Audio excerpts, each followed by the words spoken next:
Hello, my name is Phil Lalonde. Let me talk to you about my approach to litigation. I can summarize my general approach as follows. Litigation if necessary, but not necessarily litigation. Let me explain. In my 30 years as a general corporate and commercial litigator, I've handled cases too numerous to count, but I have never found any two that were the same. Every case is different from every other case. The facts are different, the documents are different, the issues are different, the people are different, and clients have different goals, expectations, and interests. That said, however, there are certain realities that are typically the same. I want to tell you about 4 of these key realities. First, the court process can be complex, cumbersome, and slow. Results can take months, if not years, to achieve. Second, results in the court process are often unpredictable because of many factors beyond one's control. Some of these uncertainties include how witnesses present themselves in court, how their credibility is viewed by the judge, how words and documents are interpreted by the judge, and the degree of understanding the judge brings to the commercial transaction or to the industry or business in question.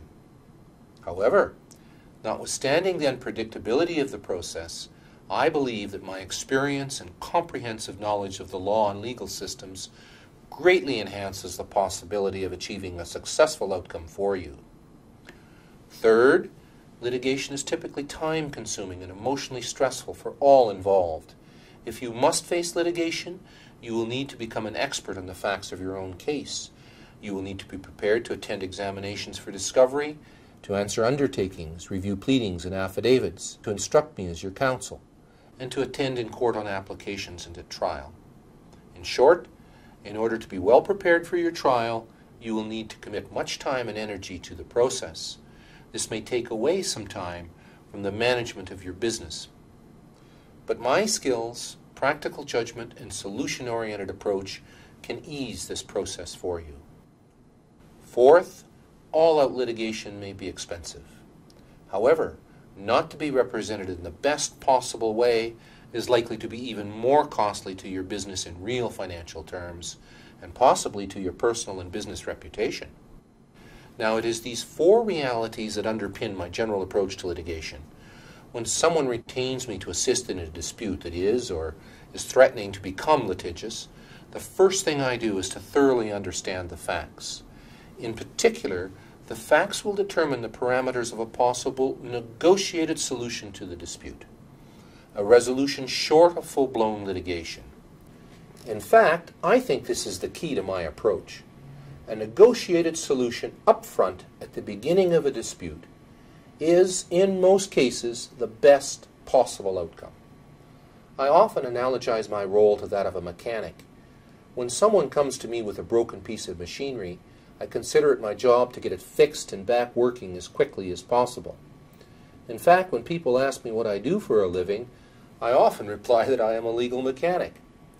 Experience has taught me that a compromise solution, obtained early, even with the sacrifice of some benefits or strict legal entitlements, achieves a better result than years of time-consuming, costly, and uncertain litigation. But, and this is part 2 of my approach to litigation, I am acutely aware that not all disputes can be resolved quickly and efficiently. Some disputes simply cannot be resolved short of an actual trial or other legal process. There may be a variety of reasons for that. First, the amount of money or other property at stake, combined with the strength of the case, dictate that one pursue the claim or defense all the way, including trial if necessary. Second, sometimes there is an important principle at stake, a precedent that must or must not be set, that dictate there is little or no room for compromise.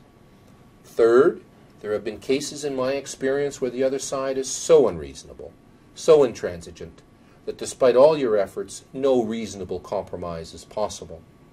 And last, there are some factual circumstances that simply require a resort to court, such as to recover property that has been improperly taken from you, to obtain an injunction to stop someone from doing something they ought not to be doing, or to access court protection from creditors, such as with a plan of arrangement under the Companies Creditors Arrangement Act or the Bankruptcy and Insolvency Act. In each of these cases, where resort to court process is dictated by the circumstances, my approach shifts considerably.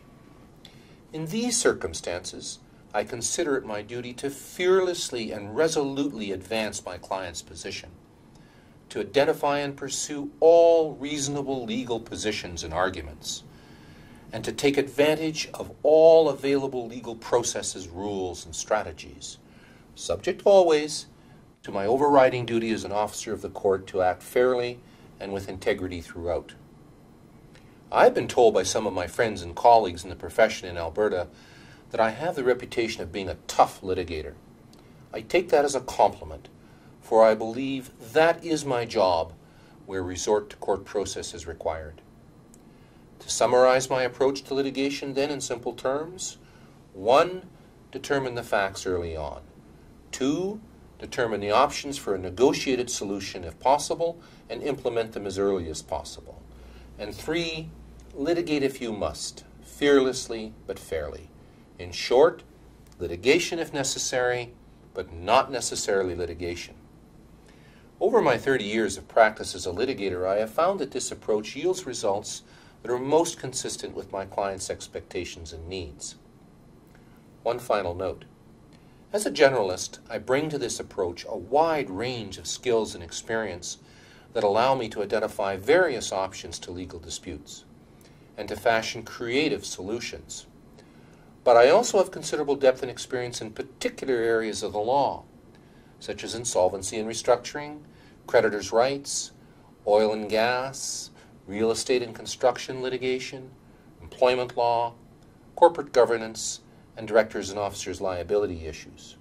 If you have a business problem that threatens to or has become a legal dispute, I would be pleased to put my experience, judgment, and skill at your service. Feel comfortable to give me a call for a free initial assessment of your difficulty. Thank you.